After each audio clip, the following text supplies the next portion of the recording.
pero hanap mo siya.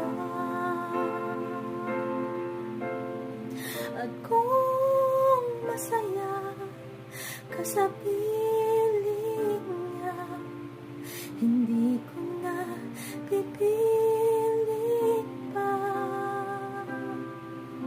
Ang tanging hiling ko lang sa kanya, huwag kang